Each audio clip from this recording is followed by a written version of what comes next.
Ladies and gentlemen, goobers and ghouls, dear listeners, welcome back to Fear Boners.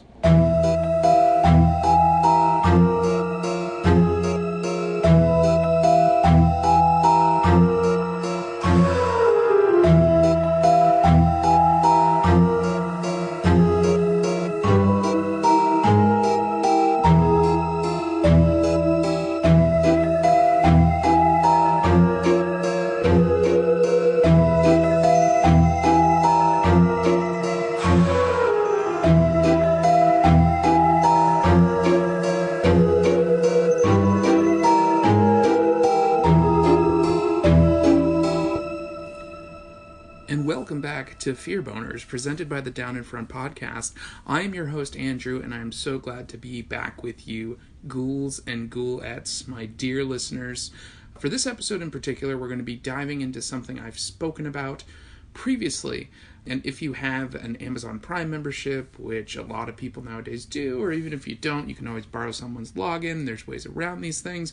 One of the things that I have noticed on Amazon Prime, especially the Prime streaming service where you can see all their free film content and stuff like that, is that they have a plethora, a veritable smorgasbord of horror anthologies. And recently, upon looking there over the last couple days, they've actually updated it quite a bit with a load of new anthologies from 2018 and 2019, which is really exciting because a lot of this is new, great indie stuff, which is fun to see. So before I get into that and the couple of ones that I watched recently, I'll get into what I'm drinking and what I'm watching, as we do. And right now what I'm drinking is just drinking some water because, honestly, I'm trying to be a good boy right before we roll into summer, where there's going to be a lot of opportunities to be enjoying myself drinking outside in the sun with, let's be honest, not friends, just drinking by myself in the sun.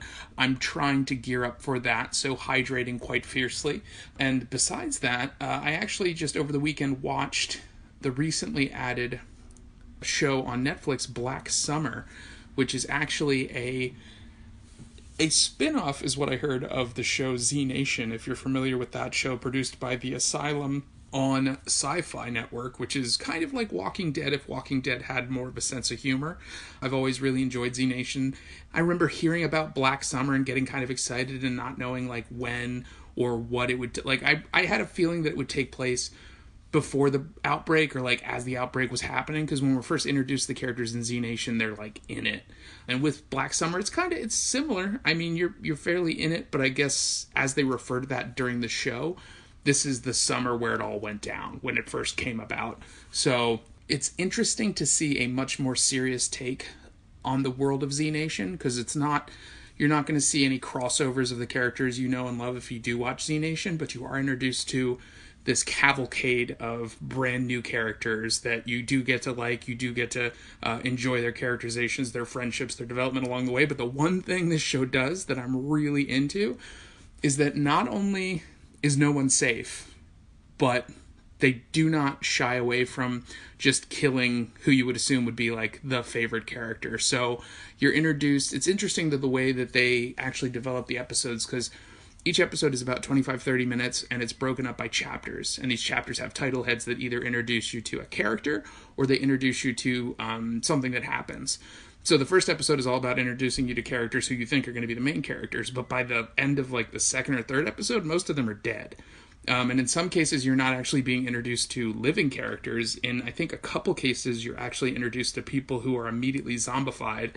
And then you sort of see them develop as zombies. And by develop, I mean last for a little while before God knows what happens to them. And I think that's pretty interesting, because I don't think in other zombie media, especially zombie television media, we don't see the other side. So that's pretty cool. The way it's shot's really interesting. It's very dynamic. Some of the stuff towards the end of the series is a little hokey, especially the last episode, but it is a quick watch. I would definitely recommend people checking it out. It's 8 episodes long, and again, I said episodes are 25 to 30 minutes, so it's a super easy watch. I watched it, I'm not going to say in one sitting, but I turned it on early in the evening and finished it getting a late bedtime. So I finished it pretty quickly. It's a good one-seater, too, because it basically just feels like a really long movie, like a television event, kind of. So that's fun. It's on Netflix, Black Summer. Check it out if you get the opportunity. And with that, we're going to roll into what we're talking about, which is the horror anthologies that have been added to Amazon Prime streaming service. And two of the ones that I wanted to highlight for you today, dear listeners, are the 72-hour horror film race, I believe is what it was called. It's very basic. I wasn't going to dive too deep into it, but it's kind of fun to watch because I have myself been part of 24-hour film festivals where basically you only have a day to script, shoot, and edit and release a movie. This is basically along that same idea, but in this case it's horror themed, and beyond that they had the theme of making films around the idea of a serious mistake. And then they have 72 hours to script, film, edit, release. And so the cool thing about this being on Amazon, though, is that not only do you get to see these really fun short films that were put together in 72 hours, but before each one is introduced, they actually give the creators, the director, and sometimes the stars, a minute or two to basically introduce the movie, either tell you about it or like how their creative process worked or where the ideas came from. And that's really cool for me, at least. I've made films kind of, not seriously, just for fun, and I find the creative process very interesting. So I thought hearing from the people who actually worked on these films was really neat because you don't see that too often. And it sort of brings you out of it, but it also gets you more excited what you're going into. In a couple of cases, the videos that were included sort of ruin the films themselves, but that's okay. I mean, I think for this, it's more of a competition. I don't know if there was a winner of this. I haven't had much chance to actually look further into it, but I guess they do. One of the other gentlemen who introduced his film also says apparently they have a 24-hour version of this horror marathon as well, so that's pretty cool. But those ones are really fun and really cool and really quick, so that one's pretty easy to get through, and there's a lot of fun things that go on in there. Some of them are kind of hard to get through. Some of them directly say a serious mistake, so it's like you have that moment where you're like, oh, they said the line, they said the title of the movie, but you know, the act for what it is, for how quick they probably had to scramble to get all these people together, like the acting's pretty good in most of them, the production value is pretty good, the special effects, like these people had connections, they knew exactly who to reach out to when they were put in this position, or they had time to prepare at least, which is fair. That's fair. But yeah, so if you have a chance to look for that on Prime, I'm trying to think of any of the ones that sort of stood out to me. The only ones I can kind of remember are the ones that kind of sucked. There's a couple that are sort of laughably bad, and more so from the acting standpoint, but it's still, you know, you can push through it. It's not too distracting. It doesn't make you want to shut it off. Honestly, I sort of had it on in the background, and I would sort of stop what I was doing if there was one that I enjoyed. It was like flipping through a magazine, and you stop on like articles that you're interested in or stop for a picture that you want to look at. So you have that option with this, which is nice. The second one that I'll probably dive a little bit deeper into is one that I remember seeing the trailer for a while back and was intrigued because it was fairly interesting looking from that standpoint, but also the production value looked pretty mid-level. It reminded me a lot of Creepshow 1 and 2, not Creepshow 3, the one that shall not be named or mentioned, but it also has sort of a Monsters vibe, if you remember that show. We did a review on Fear Boners a little while back. So basically the premise is it's very pulpy, it's very grindhousey at times, which is sort of fun. But there's a girl, like a young girl, and her babysitter. We're introduced to like this dynamic where this girl's getting ready in the beginning. One of the themes that keeps recurring is women in the shower or getting out of the shower and weird shit happening. And so that keeps happening in the beginning, and I'm wondering, is this going to be a play? Is this going to be a thing that keeps happening throughout the film? But it only happens in the first 2 or 3 interjections in the film. But the first one is the babysitter, and then I think the second one is the widow, who I'm going to explain. I'm going to backtrack a little bit to explain. And before I get deep into this, be aware that I probably am going to spoil the film. Not that there are many spoilers, and again, honestly, this was another one that I had on in the background and kind of was paying probably 85 to 90% attention to. So I know that in previous episodes I've basically gone through and given like a full spoilery step 1, step 2, steps, like going through the entire movie, which I won't be doing here, but I still recommend people see this film. So in the beginning, there's this girl in the shower. She has like a weird instance where basically the water turns to muck, which she references later in the film, but I don't know why it was important or why it was it was almost like this weird nightmare just to kind of get you going, get in the creepy vibe or what you're going to kind of have. Because this movie has a really strong vibe of sort of 80s schlock. Like, it definitely is a tribute to 80s cinema. The thing of it, too, is you can't really get a feel for the time the movie was supposed to be released or when it was supposed to take place, because it definitely looks like the 80s or early 90s from, like, the main overarching story that some of these anthology films have. So the story is the babysitter's getting ready. She goes to the house and she's babysitting this girl. The parents leave almost immediately. They're negligible, those characters, pretty much. And there's this tenuous dynamic between the babysitter and the girl. The girl is watching a bunch of shitty television shows, and she basically wants to watch the Freak of the Week or the Tales from the Crypt-esque local access show called Skeletons in the Closet. Hey, they said the name of the movie. And it looks really cool. And basically, the premise of this show is there's a woman who murdered her husband in a fit of jealous rage, but kept his dead body in their basement so that she could still watch horror movies with him every week. And it's kind of fun. Like, I would love if this show actually existed, because the dynamic is this beautiful blonde woman sits on a couch with her dead husband, who is in fact a talking corpse, and they basically co-host and riff on the shorts that they watch. It's really cool. I like the look, even though like the corpse makeup on the dead husband is kind of hokey. It's still pretty funny. He throws in some quips and one-liners throughout the film, but they're basically emceeing in between the shorts. But there's multiple layers to these shorts. So not only do you have the overarching story of the girl being babysit, but you have each movie that they're watching in the show, every short horror film that they're introducing through this show called Skeletons in the Closet. And then beyond that, the short films are interconnected with this other story. So of course everything's going to be connected in the end, and it pretty much is. You find out by the end credits that everything, not only just like the shows in Skeletons in the Closet and Skeletons in the Closet, but also the girl and the babysitter and everything that happens there. So essentially, we are treated to, I don't know, maybe like 15, 20 minute long. It's only about an hour and a half long, a little longer than that maybe. There's a cool, creepy one to start off with, like an evil, demonic grandmother who may or may not have killed her husband. Spoiler, she totally killed and ate her husband. And it's sort of funny because they did a really great job getting a creepy lady to play the grandmother, and the dynamic between the mom and the grandmother is forced because I guess the grandmother didn't tell the daughter when her dad died. There's a lot of, I mean, you only have so much time to stuff story into these movies, but then in between the movies, the parts that didn't make sense or were a little confusing, the corpse and the widow sort of explain. Like, for example, at the end of that one, we find that, like, yes, the grandma is possessed and she is grinding human meat in the basement to feed herself, and she fed some of it to the daughter as well.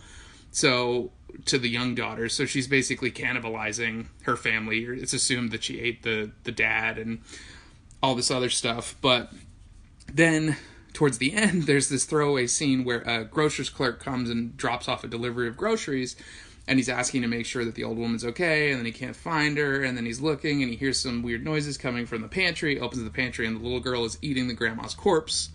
Surprise!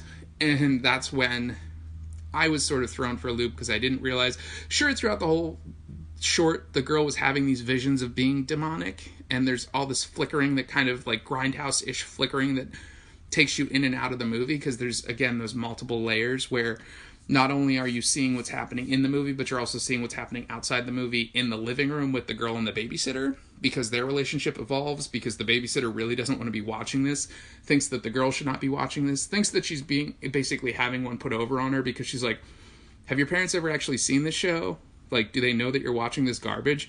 For me, at least, it was kind of hard to believe, because the girl is so ready and so eagerly awaiting the show, and she has the t-shirt, and she has all the merchandise, and she knows all the stuff, the trivia about the show, but even the channel that it's on, like, it's channel 13, and they're like, channel 13, fuck yeah, like, you hear that multiple times throughout the film, because the aesthetic is, again, very 80s, but also there's just so much stuff that there's also, like, fake infomercials and fake commercials. So it reminds me a bit of the I can't remember the name of the channel, but there's this great movie that's a Halloween special that looks like it was recorded like the Star Wars Christmas special, like it's on bad VHS and there's fake commercials, so it's very much like that as well. Or if you've seen Ghost Watch, which was recently up on Shudder, that was like a BBC or Channel 4 British version of that, where they did like a haunted house expose that turned out to be real. So they do this great like faux channel, but every other word out of the channel representative's mouth is like, oh fuck yeah, or like, we're getting so high, wake and bake with Channel 13, get wasted with us, oh yeah. And it's like, I don't remember that much about TV from the 80s because I was only there for a few years, but I don't think it was ever that wacky. Like, this almost seems like a channel that would exist in like the UK or in Canada, where they can get away with a lot more censor-wise on basic TV. But it is sort of funny because the girl is just sitting there like an idiot, grinning, watching the show, laughing her ass off. And the TV's just like, oh, fuck you, you'll watch it. And so the TV is almost a character in itself, which is pretty great. But there are times where you kind of have a hard time telling which TV you're actually watching. And from there, then we're sort of introduced, before even the first short, there's this guy who he's got like butcher's garb on, and he's got a guy who's wrapped in plastic, and it's sort of taken out, like the titles of the first movie are interwoven with that, and he's talking to him, and he's talking a lot about like, you deserve this is what you, like, you're where you belong, and like all this stuff. And it's sort of disconnected from the first story, because the first story I believe is called Chop Shop, and you think this is going to have something to do with it, but then it takes a weird left, and then it's the cannibalistic grandma. But then after the cannibalistic grandma, we're sent back to the living room. The little girl and the babysitter have like a sassy back and forth where the babysitter just keeps like being more and more of a jerk to the little girl for liking this show and thinking she's weird, and it's like, whatever, screw you, she's a little girl, she can like whatever she wants. But then there's an intercut with a live news story that cuts through the show itself and says, and of course here's where the other layer of the movie comes through, there's an escaped mental patient and nobody knows where he is, and he's roaming about and people have seen him in this area. Oh shit, the area that they're in. So that's happening in real life, and then it just cuts back to the show. So now we know that that's happening outside of the TV, but then we go back inside the TV to the widow and the corpse who are explaining the plot holes from the first movie, and then they put in another one. And this is where I'm trying to remember what came next. I think there was a short that I don't think it's the one short that I don't believe was connected to anything, but there's one. It's really kind of stream of consciousness, but it's basically a woman is strapped to a chair and she talks about, like, it's a very monologue-y, and it makes sense when you get to the end of it and you realize that it's a woman who is practicing for a role, like she's an actress, but at the same time she dreams of murdering her husband, which is why she took the role, because in the role she gets to murder her husband who abuses her. And there's this great throwaway line where in real life, and this goes back to why you can't tell where it takes place, because the flashback in the movie looks like it takes place in, like, I don't know, the 40s or 50s, because she's dressed all like old-fashioned-y sort of, and then when it snaps out of the flashback and you tell it's the actual actress woman, she's dressed very modernly, and it looks like a modern basement. It's redone, and the guy comes down, the husband comes down, and he's just like, oh, hey, when's dinner going to be ready? And you can tell, oh, you want to kill him because he's one of those husbands who just expects you to stay in the kitchen. All right. So she basically tapes her entire performance as she's practicing her line and practicing her motions and her actions, and she just enjoys the fact that she gets to pretend to kill her husband. It's very cathartic for her, which is great. And that one was fun, but I don't think anybody actually dies in that one, except in the actual not flashback, but like the dream that she's imagining killing her husband. It's pretty brutal, and the practical effects and the stabbing and everything are pretty great. There's blood everywhere. And then that one again goes through. That was probably the shortest one. But then we're treated again to another. It snaps back to I'm not going to keep going back and forth and trying to tell you, like, oh, and then we're looking at the widow and the corpse, and then we're looking at the people in the living room. But slowly over time, you get this idea of how it's going to play out. So then after a while, this is when you start to realize it's connected, because then we're brought back to the guy who is torturing the dude and like telling him how unworthy he is, and you're kind of getting this feel that like maybe it's somebody who's in hell. But then now you start to see there's connections, because there's this part where this dude is looking around and he finds pictures of the people from the first short film. And then later we find out that the girl who's possessed at the end is sort of kind of in charge of everything. I'm not sure if it's fully explained or if like you're supposed to assume that that's like an intercut of hell. But basically what happens is from there we start realizing that that part's even connected, and that like those interstitials between the clips that aren't the living room or that aren't the basement. Let's go with that. The living room and the basement. Living room's real life. Basement is the corpse and the widow watching the show on the TV. So the other interstitials, the hell interstitials, are what connect all the short films. But, which is weird, there's parts where the widow is taking tapes in and out. Because at the end we find out there's like 6 tapes. Because then it almost feels like the widow and the corpse are in fact actually watching the little girl and the babysitter.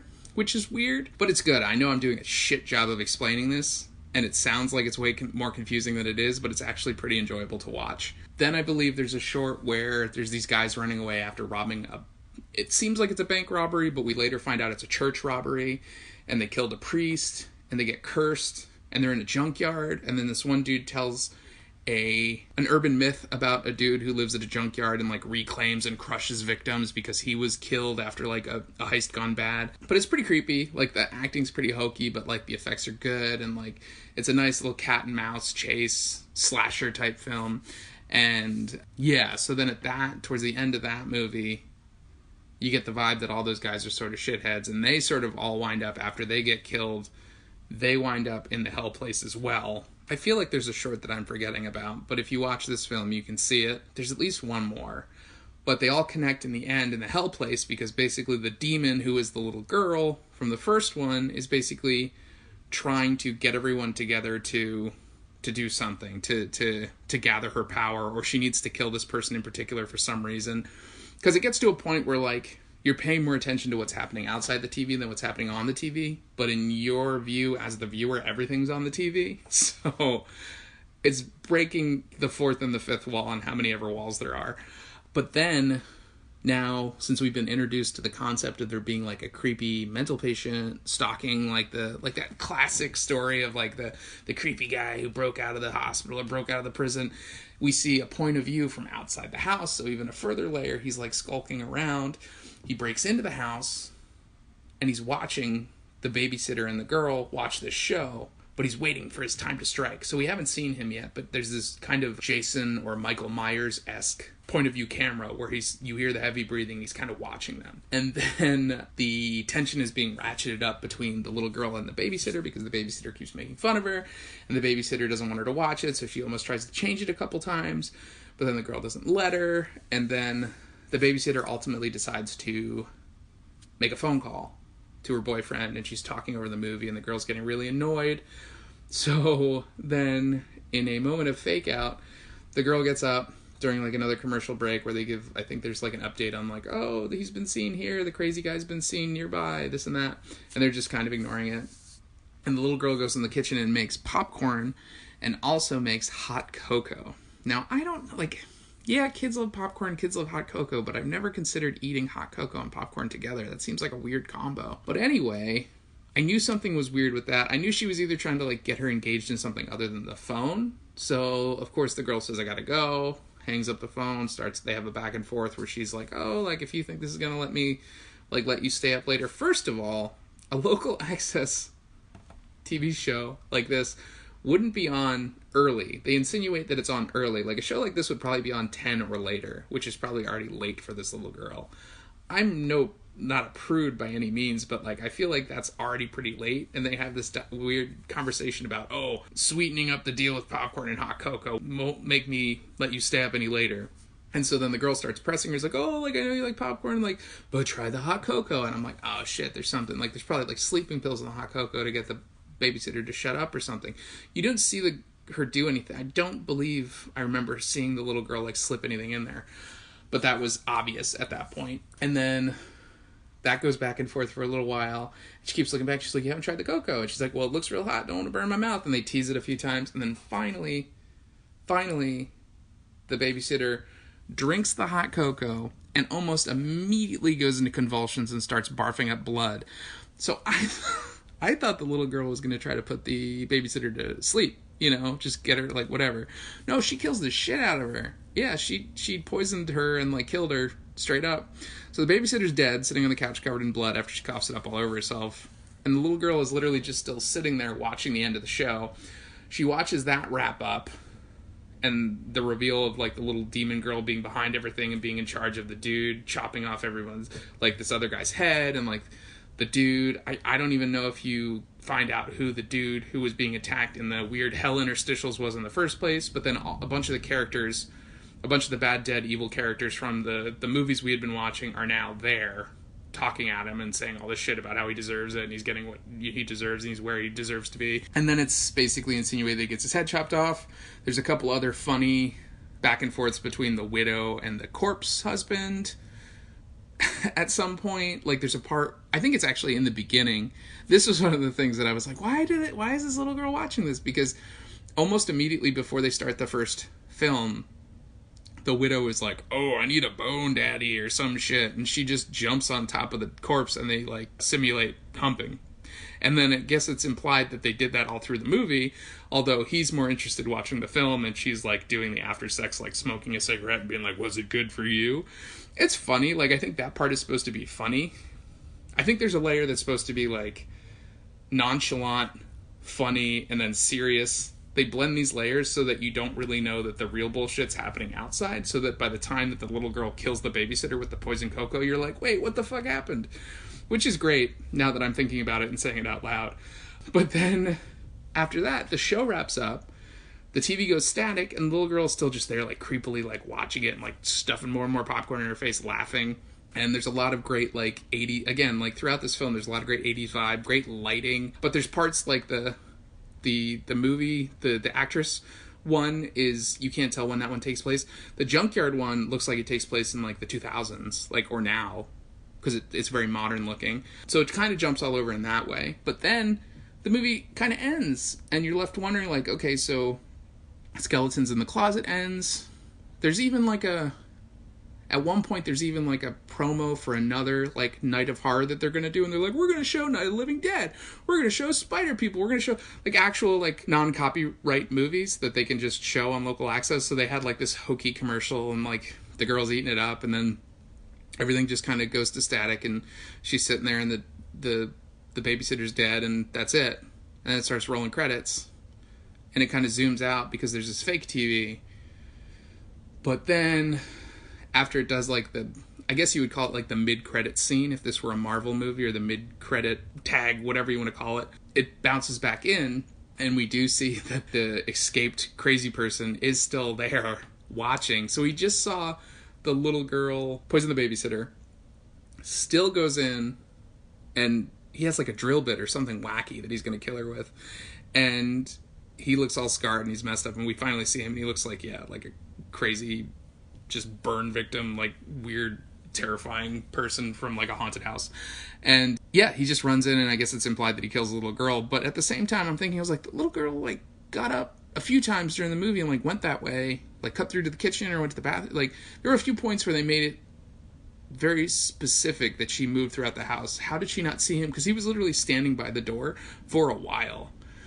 So either she was in on it or she knew he was coming. Like, it just gets, like, really creepy and weird. And again, like, a few more plot holes at the end. But as far as anthologies go, not the best, but it's still really enjoyable. It still stacks up there with Tales from the Crypt, Vault of Horror, Hillbilly Horror Show. But yeah, it's a good anthology. Free for Prime members. You can stream it now. It is Skeletons in the Closet. It's got a fun little theme song at the end. So if you like fun little theme song, like, it really vibed with the Pet Sematary theme song, kind of. It's just like a shred metal, like hair metal. I got skeletons in the closet. Blah, blah, blah, blah. So, like, it clearly was written for this movie, but it's fun. It's got a great vibe. It doesn't shy away from the gore. All the effects are practical, so that's fun. Like, there's no shitty CGI throughout the film, which you see in a lot of these movies, which kind of brings you out of it. So in this case, definitely recommend. Fun, quick little watch. It's only like an hour and a half. I think you get like 4 or 5 short films, and then you get the overarching layered, tiered films that kind of happen between real life in the living room, fake life in the basement, hell life in between the movies, and then whatever the hell else is going on. So yeah, check it out on Prime, streaming now. Both Skeletons in the Closet and the 72-hour horror film race, I believe is what it calls. You'll know it because the reason I got distracted by it was because the promo image for it has Pennywise from the new remake of It on it, and I thought that was sort of funny how they could do that without getting in trouble. So that one might not be up there that much longer if they get caught for using that image.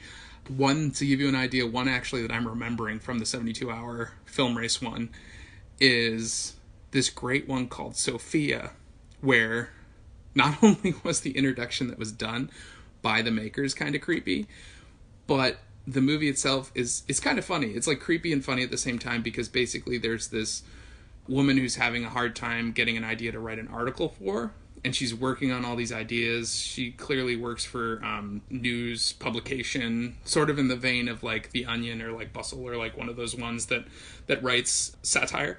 And so she's making a list of potential article ideas, but then ditches it because she has a date lined up, goes out on a date with this guy. But in the meantime, she has like these weird dream sequences where you can tell something's bothering her, something's weird like on her mind, and she writes an article, and then she gets all this like terrible feedback from Gamergate incel type dudes who are just bitching about her writing only because she's a woman. They probably didn't even read the article.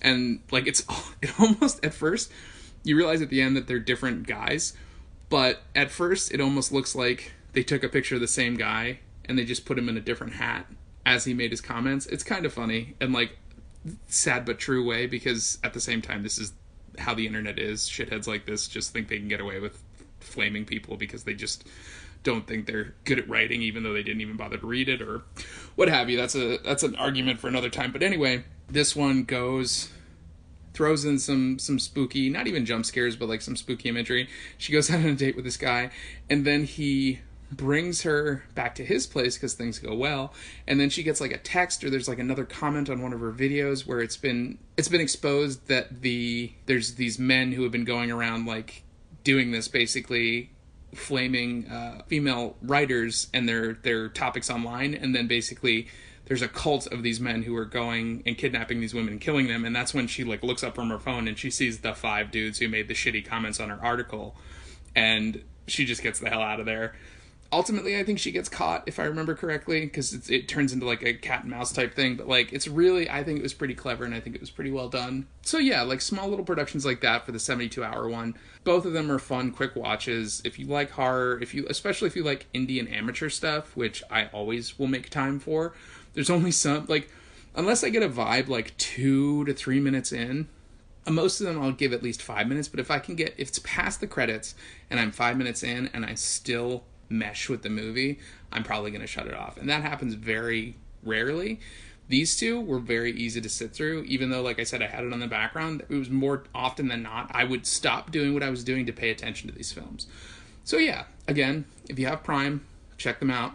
72-hour horror film race, I believe is what it's called, and Skeletons in the Closet for sure. And with that, we're always on the lookout for new and interesting horror content to watch, whether it be full-length movies, shorts on YouTube or other streaming services, anthologies, things like that, of that nature.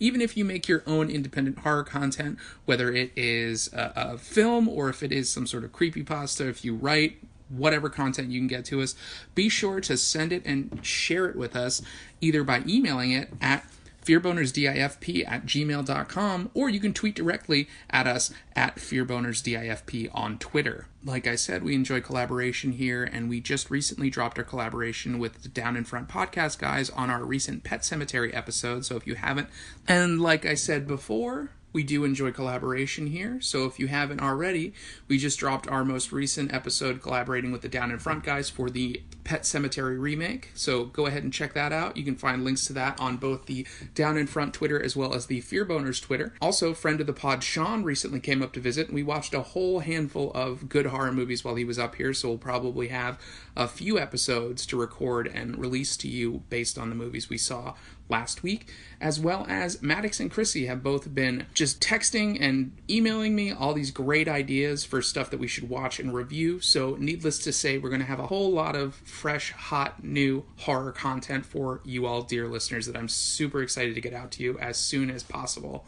And if you like what you've heard, you can find more over on downinfrontpodcast.com. We also have a Facebook page over on facebook.com/downinfrontpodcast. You can also email the Down in Front guys directly at thecrew@downinfrontpodcast.com. We also have a YouTube channel where we post some of our video teasers as well as full episodes. You can look for us on there. We also have the Gamescast over on Twitch, where sometimes you'll see Bryland or maybe Warren and myself playing some Monster Hunter or Spider-Man or what have you, just shooting the shit. You can find that over at twitch.tv/downinfrontpodcast. We also have an Instagram where we post a lot of the art from our episodes, the title pages, as well as links directly to the episodes. You can follow us there to keep you up to date. All of these places, as well as Twitter at _DIFP or at FearBonersDIFP. We will constantly keep you updated with new content when we release new things. Or you can also go back and look at our back catalog. We're well over 100 episodes at this point, so there's so much listening for you. If it's a new movie, if it's an old movie, classic movie, we have an episode for you at this point that you're probably going to want to listen to if you haven't already heard it. And also, you guys have heard me say this a few times already, but it goes without saying, we love you. We love having this ongoing conversation, and we do it absolutely for free. But if for any reason you feel like you'd love to contribute and help us make sure that we get this content out to you on time, then take a look over at Patreon at patreon.com/downinfrontpodcast. You can potentially sign up to dedicate $1, $5 a month, what have you. Even $1 helps. Like an Arizona iced tea, the price is on the can. Every little bit helps us to get this content out to you on time, fresh, and delivered to your ears, whether it be on your lunch break, on your commute to work, from work, what have you. We'd love to have you listen to us wherever you are, even if it's on the toilet. That doesn't bother us. Just don't tell us about it. So anyway, thanks again for listening. We'll be back sooner rather than later. And as always, keep it creepy and stay spooky, dear listeners.